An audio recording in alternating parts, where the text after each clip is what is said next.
everybody. Welcome to the latest installment of Johnny D's Music Mania. I'm Johnny D. This is Aaron Badgley over here with me. And we today are going to talk about Ringo's new album, uh, Long, Long Road from Ringo Starr. And what better person to talk to about this than Aaron Badgley, who is a Beatle historian and has written a book on Ringo Starr. You've got to pay your dues. Thank you. I forgot to bring mine. I'm glad you brought yours. All about Ringo Starr in the 1970s, his personal life, his music career. So I highly recommend that book. That's a great book. So there's really no better person to speak to about this new Ringo album than Aaron. And I'm kind of excited to do this. How about you? Oh, first of all, I always love talking with you because I love your enthusiasm and your insights, and I love talking to Ringo. So yeah, this is fun. I'm looking forward to this. I really am. As I was looking forward to the album, and I was not disappointed. But we'll save that. No. I don't think anybody's disappointed with this record. And if you are, I don't care. Okay, so we're kind of going to get into. So this is the follow-up. So Ringo did got in touch with T-Bone Burnett, and they did an album last year called Look Up, which in my estimation was more, it's a country album. They claim it a country album, but it had some real kind of pop leanings to it, is what I felt. So the fact that they were selling it as a country album, not really so much. Certainly nothing like Buku is a Blues, not even close to that. So there's a lot of pop. Even the song Look Up was just, I didn't get the country feel from it.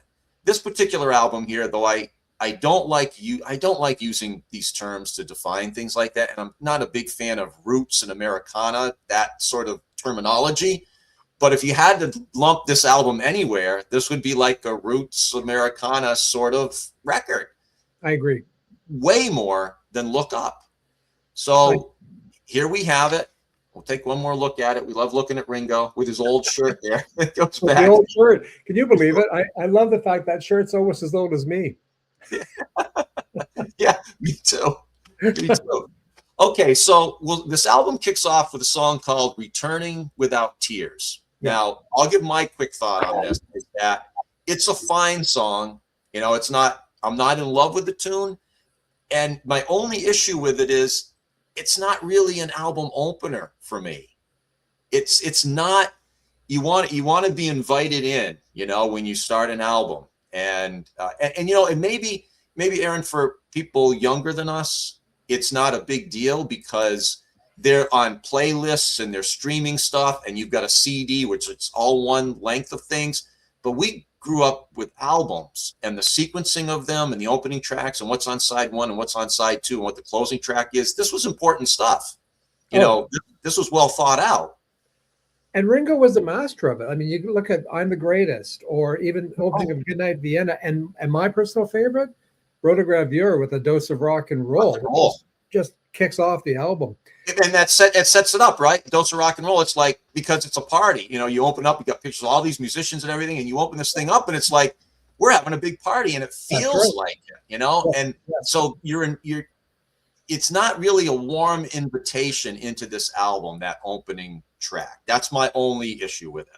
I was surprised. I thought the first single, It's Been Too Long, would have been a great opening track. Like, I think it's like, it's been too long. We're back together. And because I agree with you. I like the song Returning Without Tears, but I mean, it's kind of like, the opening of All Things Must Pass. It was an odd song to open such a grandiose album with. Yeah. So, but you know what? I mean, you're right. And music's changed. Like you were talking about country earlier on.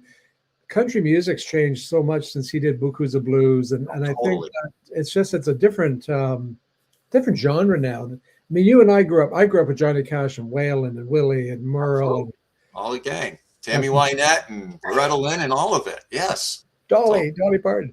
Yeah.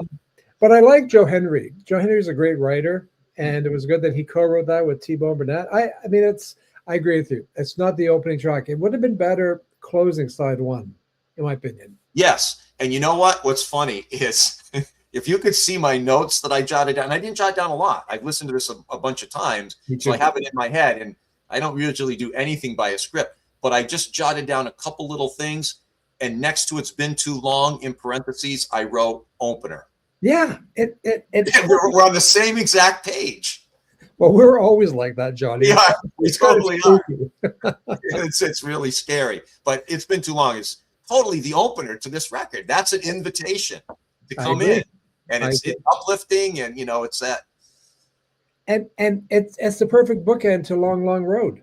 Open up Yes. at the Spin Too Long and close at the Long Long Road, and in between it would have been, because I think there's a theme going on in the album, but we'll talk about that at the end. But I really I love overall just I love the album, but I agree with you. It's been too long. Should have been the opener. Weird that it's the fourth track on side one, but Yeah. there you go. Absolutely. And then we move on to, well, we might have some issues with this. Baby Don't Go. To me, this is just a total throwaway track. It literally could have been made up as they recorded it. This is the clunker on the record.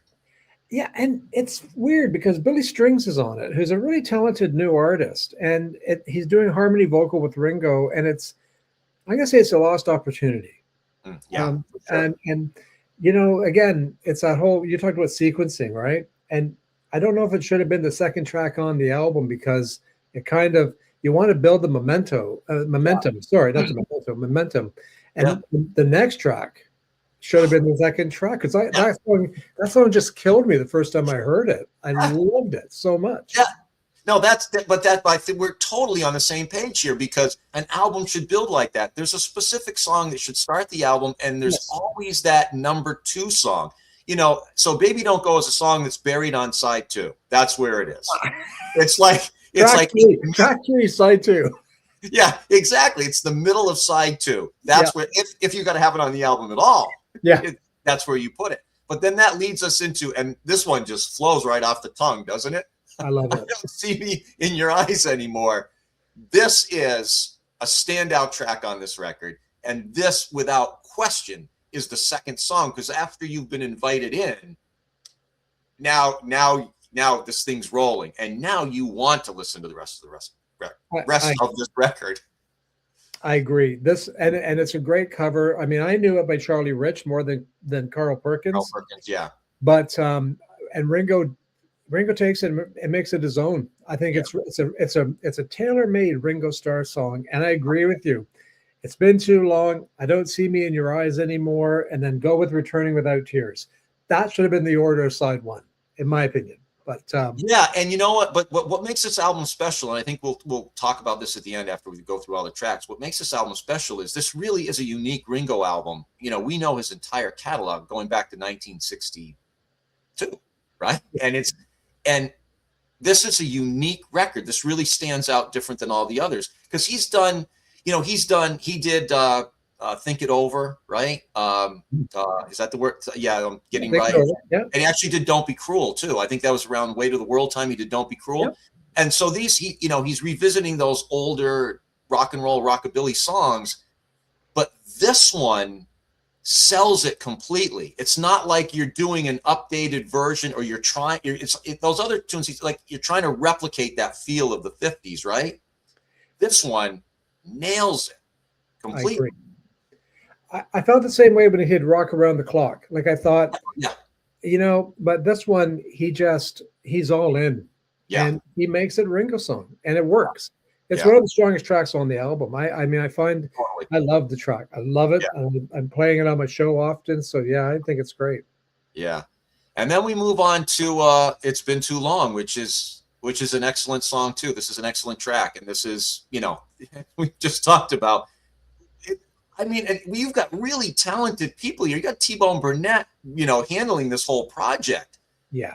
How is it so obvious to us how this thing should have played out, but it wasn't obvious to whoever was sequencing this record? It's really strange. And you got Molly Tuttle, and you've got Sarah Jarez, and you've got, it's just a perfect, I mean, it was a perfect first single.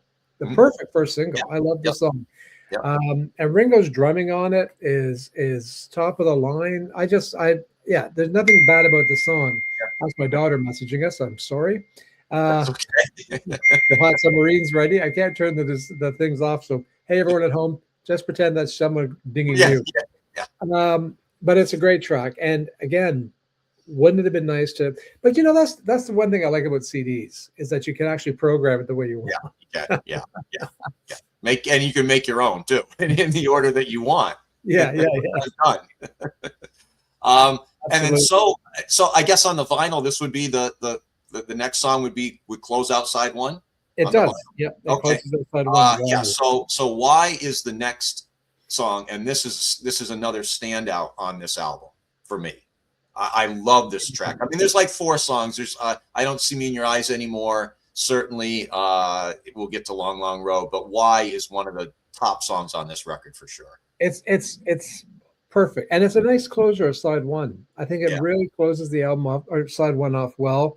You got Molly Tuttle, who I'm a big fan of, just separate from Ringo, and it's a T-Bone Burnett song. I mean, and what I love about Ringo and T-Bone is like T-Bone knows what Ringo's strengths are, and he lets Ringo do it, and he doesn't kind of overproduce or over arrange. It's just Ringo, do your thing, and he does. And Why is a really good example of that. What a great track, and I think potentially a third single, but that's me. I wouldn't see why not. I wouldn't see why not. It's a great tune. And then we go to You and I, Wave of Love. Now, this might be one of the most beautiful songs Ringo has ever done. This is part of my feeling about this record. This is in Ringo's entire catalog. This whole album has I don't know, did you get it? It's like this refreshing new, I mean, at 85 years old, it's like this new feel of Ringo. I mean, the album really feels different than anything he's ever done. And this is a perfect example of why, You and I. I first of all, you took the words right out of my mouth. It's one of the most beautiful things he's ever been involved with, this song. And there's a couple of moments on this album which really choked me up. This is one of them. And I think what you're hearing, Johnny, is Ringo not being concerned if it sells or not. And I think this has just opened it up for him to be, I'm going to do this. And if you like it, that's great. If you play it on the radio, thumbs up. If you don't, I'll live. And I love this album for that. And I agree with you. This and Look Up really, to me, is real Ringo. And nothing against his other EPs or the works with Mark Hudson. I love them all. I'm not suggesting anything other than this album. He sounds just open and free, like just I'm going to do what I want, and I hope you like it. And T-Bone feeds into that. And this song, You and I, Wave of Love, what a track! Absolutely beautiful, absolutely beautiful. But I agree with you too, because Ringo was Ringo. He came out of the gate and he did those '70s albums, and they're all spectacular. And because he was with a group of people, a group of musicians, they're all working together, and generally the other Beatles were working with him on that. So there's that whole era of the '70s. Then the 80s, he kind of gets lost a little bit. The 90s, with Weight of the World, he comes in with a great album. And then, at some point a little later on, now it's the Mark Hudson years. Yeah. And there is a sound and a style and a way to all of those records. And then even his little bit with Dave Stewart there. Now, those have another unique sound style to them as well. But now we get here. And even the EPs, they've all got their own little thing going, but there's something incredibly refreshing about this record. I can't say it enough. It's like, and I guess you're putting it right. This is Ringo finally being Ringo without the influence of some, Mark Hudson's great. He's phenomenal, but his stamp is all over that music. Oh, and I love Linda Perry's writing, but when she writes for Ringo, it's still Linda Perry with Ringo singing, and it's a great. Crooked Boy is great, fantastic. Oh, for sure, yeah. But this is just Ringo being Ringo, and almost as if someone's saying, "No, you know what, Ringo, do what you want, and we'll figure it out." And he did. And I know writing with Bruce Sugar is a great engineer, producer, writer. So this Sugar could be his best writing partner yet. I mean, I love Vinnie Poncia, love Vinnie, love Mark Hudson and Gary Burr and all those folks because they're great songs. But this is like another, it's a level up in my book. So, well, not my book, but my book. We'll talk about your book again at the end. No. So, and then we go to the next track, another one that just flows right off the tongue. My Baby Don't Want Nothing. which is a fine track. It's, how I get it. I feel it. It's a solid album track. It fits the feel of the whole album beautifully, and more importantly than being a great song, it just fits in. It just sits right in there with all the other rest of the music. That's a really nice way of putting it. I like that. I think you're 100% right. Yeah. Like, it's just like that track that kind of needs to be there, almost like a bridge in a song, like it's just, and there's nothing wrong with the song. Like, it's just a fun song, and it's Ringo again. Yeah. And I agree with you. That's well said. Well, good night, everybody. But that's how it feels to me. No, it's I nice. agree. It's nice and it fits. But go ahead. Well, don't you miss the days of albums for that? I mean, Yeah. if you think about the great albums, like a song like "Don't Let Me Wait Too Long," I know I'm going to George, but let's go Ringo. A song like off of Bad Boy. There's some tracks on Bad Boy that are just perfect album cuts that just need to be there. And so I agree. That's what I love about albums, is that they don't have to all be potential singles, but they should fit together like a puzzle, right? Yeah.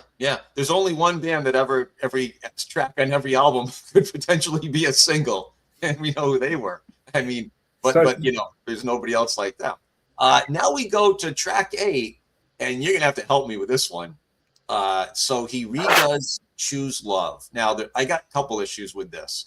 One, why are we redoing "Choose Love"? That's a big question. I haven't heard him speak to that. Maybe you have. I haven't heard anybody even ask the question. That would have been the first question out of my mouth, with all these songs that why choose love? And then the other thing is, it's also slightly out of style of the rest of the album, because we're even getting some sort of psychedelic stuff going on through it, which just, so help me, Aaron. You're here to explain this one to me.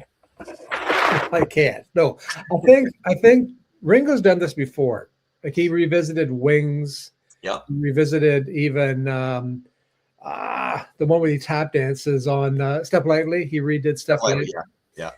He's redone some older songs, and I my theory is that, given what's going on in the world today, I think he wanted to do a song about love, and lyrically, it fits. I think the psychedelic piece is kind of hearkening back to the Summer of Love. Mm-hmm. I don't know. I don't want to be controversial. I'm not the biggest St. Vincent fan on the planet, so I'm not sure as to why she's singing on it. Sheryl Crow would have been better than St. Vincent, because Cheryl sings later. But it's an interesting song, and it's what I do like about the song is the ending. Like, Ringo has never done a drawn out ending like that before. That's true. And I found that really, when the first time I heard it, I thought, what's he doing here? This is new for Ringo. Yeah, that's true. But I think he likes to do that. I think Choose Love is Ringo's only album that never charted anywhere. Wow. So I think he's probably thinking, let's revisit an album that people may have missed. Yeah. And I'm a big fan of the Choose Love album. Not the best track on the album, maybe, but the Choose Love album is phenomenal. Again, Mark Hudson Years, Definite Sound. You got Gary Burr co-writing this song with Mark, and I think that's why. I don't see any other reason. Fair enough. Yeah. Here's my theory. In the old days, there would have been another track instead of Choose Love, and Choose Love would have been a great B-side. Mm-hmm. I think if it had been the B-side of, say, Long, Long Road, perfect. Yeah. But it is a standout track, and it's been the most controversial. A lot of people have been talking about it. So, yeah. Well, and so we move on to Choose One, which is I think it's a beautiful song. I also think it's another one of those tracks that sort of fits the album. It's not my favorite on the record, but in style-wise and everything, it fits perfectly. It sort of helps complete this record, is what it feels like to me. Well, it's an album cut. Yeah. I mean, that's the thing. Back in the old days, you had AM, FM radio. AM would play the singles, and FM would play album cuts. This would be an album cut on FM radio. Yeah. I like saying, every time I play it on the radio, this isn't the Hall & Oates song. Well, that's right. I didn't even think of that. First time I saw the set, like when I saw the track listing, I thought, Oh, he's not covering Hall and Oates, is he? I mean, nothing wrong. I love Hall and Oates. I love them, but I couldn't see Ringo singing "She's Gone." No, no, no. But and it's great to see Paul Kennerly's name. I mean, for us country fans of the old, it's nice to see some people still.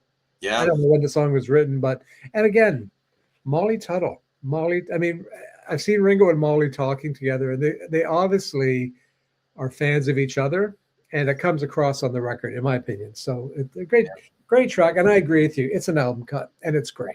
Yeah. And then we come to the album closer, which is Long, Long Road. And it's almost kind of hard to talk about the song at this point without talking about the video as well. Yeah. Because the video is so good, fits the song so beautifully. Yeah, Long, Long Road. It's a perfect song to end the album. It's a perfect song to shoot a fantastic video for. And yeah, I don't know what to say about it. I mean, it is so, it's almost exciting. It is exciting. It's not almost exciting. It is exciting that Ringo has such a great album, has a great track like Long, Long Road out there with a great video that goes along with it. And it's getting viewed. It's been out, just a few days. It's almost got like 700,000 views or something. I mean, and he's done heavy promotion for this record too. There's also that going on, which probably helps it. But I think once people start hearing it, that will certainly help as well, or word of mouth even. Well, the Beatles are kind of killing me right now. The first time I heard the new McCartney single, it reduced me to just a puddle. And then when I saw the video of Long, Long Road, but directed by his stepdaughter, which is lovely. Yeah, and if you've seen on YouTube yet, they've actually got a making of video on YouTube. Yeah, check that out, where he's sitting in the car on a green screen and they're shooting it. So check that out on YouTube. I'm going to. I haven't seen that yet. That's awesome. Yeah. I love that he's working with his stepdaughter, who's a good filmmaker and great filmmaker in her own right, and a great artist. And again, it's this kind of thing where Ringo, I don't know if you're a baseball guy like me, but bases loaded, 2 out, full count, and he knocks it out of the park. It's a grand slam. Yeah, and that's this song. It just kills, and it's. I dare you to find anything wrong with it. It's produced beautifully. It could have been very schmaltzy. It's not. Ringo's voice. Ringo, oh my gosh, how does he sound good? Better than ever. Right, and we'll get to that as we talk about the overall feelings about the record. But the other amazing thing for me in the video, Long, Long Road, as he's driving through New York City, he looks at the marquee of Radio City Music Hall. Yes. And I guarantee you that's from 1992. Oh, that marquee. 100%. Because he played Radio City in 1992 on June 20th, because I was there in the front row. And when he comes by to sing Yellow Submarine, the mic's in my mouth. I'm singing with Ringo. And I'll tell you a very embarrassing moment in my life, but one I do not regret at all. So he comes by doing Yellow Submarine, right? He puts the microphone in front of my buddy's mouth, who was sitting next to me, to say Yellow Submarine. Now I've got Ringo's, it's his left arm. I've got Ringo's forearm in front of my face like this. And like some school kid or little girl, I just reached out and grabbed his forearm. Because I'm never going to touch a Beatle again. Why that was my moment. I would have done the 100% same thing. I would have pulled him off the stage and given him a hug. But that's a great story. Is there any video of that? Like, did he? There is. I'll get it to you. Please, I want to see that. There is, because I searched. That was June. I think by September, because back then you had Goldmine magazine that was big, and that's where you found everything, right? I'm contacting every Beatle person I know. Video. I was big into Beatles video at the time. I still am, but at the time I was really into video, right? And I searched everybody I knew everywhere. Somebody had to be shooting this show somewhere, and I found somebody that was up in the balcony that actually shot it. So I'll get. I don't know if I can get you the video. I don't know how to do that technically, but I can get you a picture of me grabbing Ringo's arm from the front, because I took a picture off the TV of the video that I tracked down after about 3 months to get it. So imagine, for me, of all the, since 1962, of all the images that could be used in that video, it's they used Radio City on the night that I sang with and touched Ringo Starr. So that makes the video even bigger and far more special for me. Very emotional. I mean, that would be so emotional for me to see a gig that I saw him, and not only saw him, but we had a moment. And so good for you, man. That's awesome. Yeah, absolutely incredible. So I mean, it just blew me away. I've watched the video a dozen times. It's just, I love the song, I love the video. And doesn't Ringo just look the coolest? Isn't he just the coolest? I mean, there's cool and then there's Ringo cool. Yeah. But you know what? He's always been cool. You look back on these photos of Ringo from the 60s on, and he's just like I was watching the Beatles 1964, and he's walking in Washington, and he goes, "Oh, it's great to be here in New York." And then someone goes, "Oh, you're in Washington? Oh, is it Washington?" Oh yeah. He doesn't. Yeah, that's what he's getting on the train. They're heading from New York down to whatever. Yeah. He's just like, whatever. He's so cool. Yeah. Love the man. Love him. And I love we're literally conquering the world. We don't know where we are. We don't really care. We're having a ball. It doesn't matter, man. That's so cool about the video. And I agree with you. Yeah, there's a bit of AI in the video, but I think once it gets past a certain point, it's all footage. It's not AI. Well, let's face it, man. I know it's AI, but when he turns and he looks and there's him with his mother and his stepfather, it's like, wow. I mean, what are you going to do? Yeah. I mean, and if that doesn't touch your heart, you need to feel for a pulse. Absolutely right. Absolutely. So, it's sort of in culminating all of this. That's the point of this record. This is a unique and special record for Ringo. And also, just in addition to the fact that he's 85 years old and he did this. I mean, it's just incredible. And so what I will say in my closing statement here is the production on this is spectacular. I mean, it's just so clean and beautiful, but warm at the same time. It almost feels like, to me, it almost feels like tape, like they recorded it analog, because there's just because a lot of times records today, if they're clean, there's a sort of a brightness to them or something, but this just feels so warm and beautiful.